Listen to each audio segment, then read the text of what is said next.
Hi guys and welcome back to my channel. So let's do another rant. Now, used to be, well not used to be, it's still probably going to happen, but you know, I've done quite a few videos slagging off YouTubers. Now I'm going to flip it on its head and I'm going to slag off the general public. If in what I'm about to say, if you feel, well, I don't do that and that doesn't align with my beliefs or how I go about acting, then good for you. This isn't aimed at you. You don't need to you don't need to beak your way in. That's not even a saying. You don't need to put your beak in and be like, well, actually, I don't do this, so you're wrong. Because people do this, and it's annoying me. The fickleness of the court of public opinion. The flip-flopping nature. Now, it is okay to flip-flop. It's okay to change your mind when new information is presented to you. I've done it. It's okay to do that. What I don't like and what has spurned this on is a few weeks ago, the D'Amelios, Charlie and Dixie D'Amelio's family, they got a show on TV, a TV show. Well done. Good one.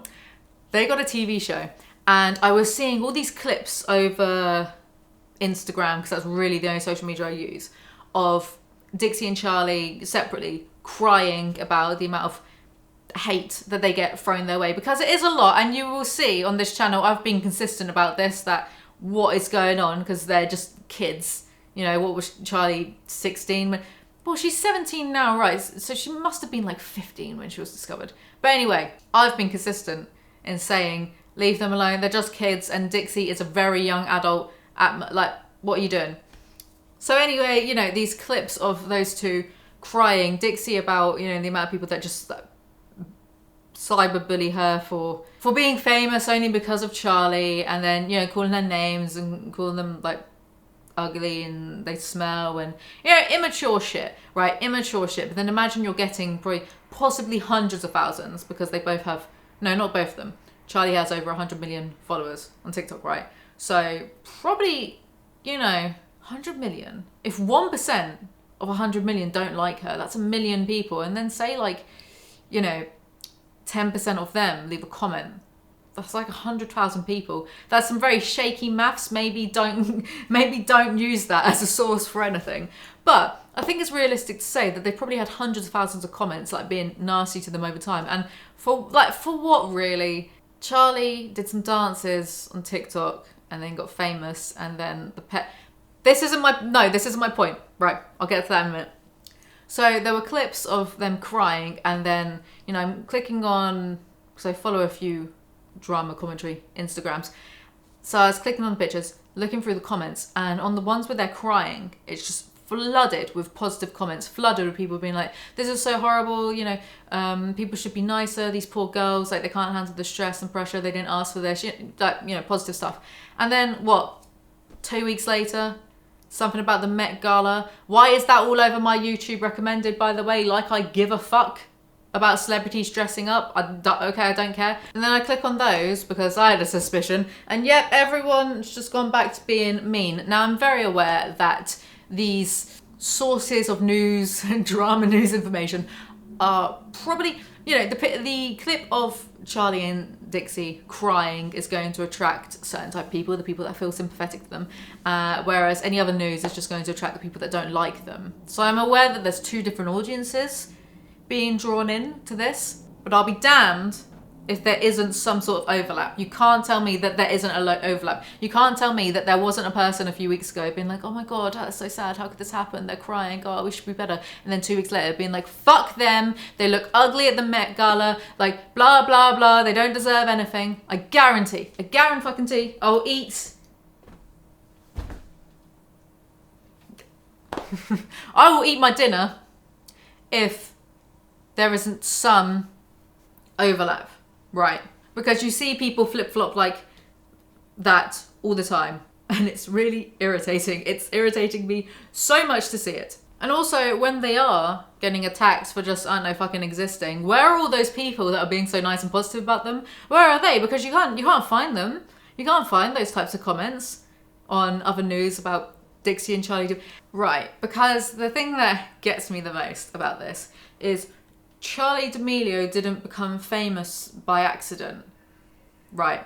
Enough people, 100 million plus of them by now, followed her on TikTok because they liked her dances.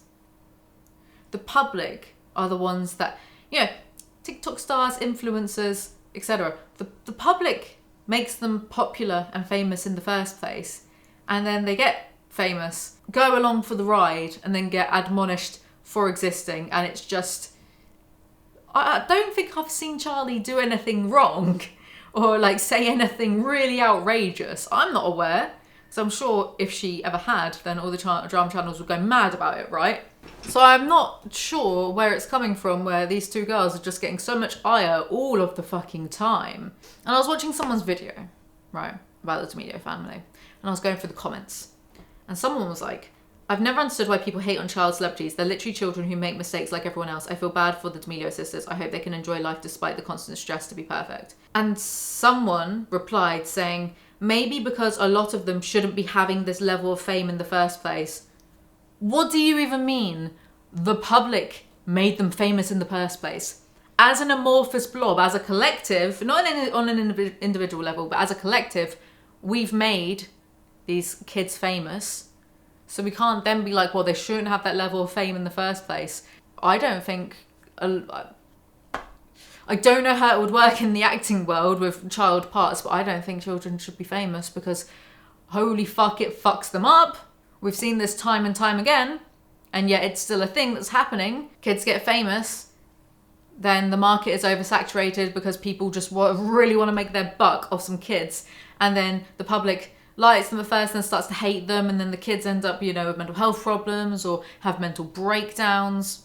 And I saw some clips of the D'Amelio show. I might watch it and then give a review. It's not drama, is it? It's just reviewing a TV show. I'm going to review a movie in a minute called Old Boy. Same fucking thing, really. When Charlie went viral on TikTok, it was the parents who decided to move them all over to LA and into, sell their a house. They had a house that sold for 900 grand, right? But supposedly they moved, I don't know how old this article is, but they moved into a LA residence that was last listed for 5.5 million USD. I don't know if that's different now. Probably more expensive, if anything. If they've moved in like the past 2 years, that's going to be more expensive than 5.5 million.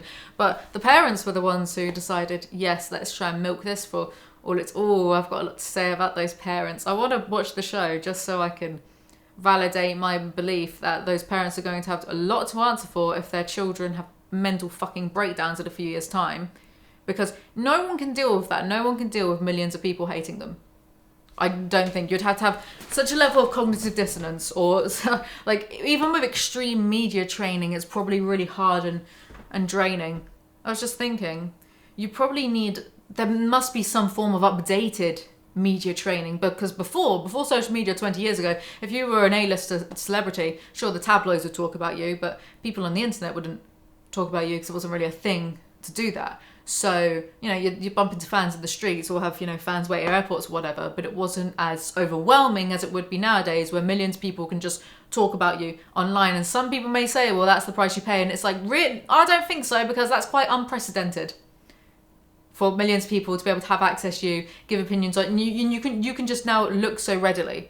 Go on an article if you're an A-lister, look at the thousands of comments, go on Instagram, look through your thousands of comments. I don't believe the human mind is equipped to deal with such a thing. I just don't.